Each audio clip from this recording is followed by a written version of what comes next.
ရှမ်းပြည်နယ်ဆိုရအဖွဲ့ပြည်နယ်လုံးစုံရင်းနဲ့နယ်စပ်ရေးဝန်ကြီးဗိုလ်မှူးကြီးစိန်ဝင်း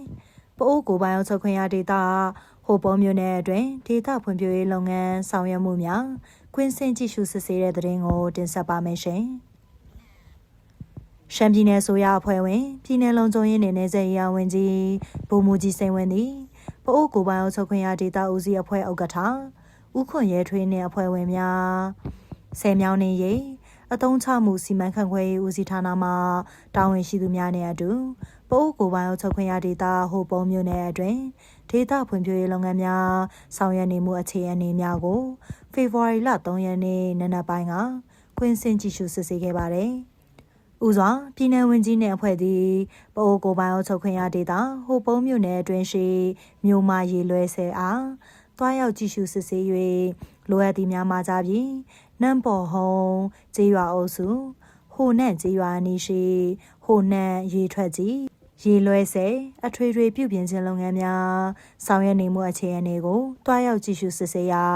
ဆယ်မြောင်းနေရေးအသုံးချမှုစီမံခန့်ခွဲရေးဦးစီးဌာနမှတာဝန်ရှိသူတအုပ်ကရှင်းလင်းတင်ပြမှုအပေါ်ပြည်내ဝန်ကြီးကလုပ်ငန်းများသတ်မှတ်ကာလအတွင်းအချိန်မီပြီးစီးရေးဆောင်ရွက်ရန်လိုအပ်ကြောင်းလုပ်ငန်းခွင်ပေးရန်နဲ့ကင်းရှင်းရေးဆောင်ရွက်ရန်နဲ့တတ်မှတ်စံချိန်စံညွှန်းနဲ့အညီ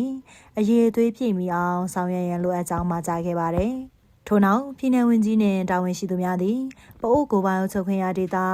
ဟိုပုံမြို့နယ်အတွင်းရာဂီမုန်တိုင်းရှိန်ကြောင့်ထိခိုက်ပျက်စီးခဲ့သည့်လေယာမြေအစားတောင်သူများကိုလေယာမြေများပြန်လည်ခွဲဝေချထားပေးနိုင်ရန်အတွက်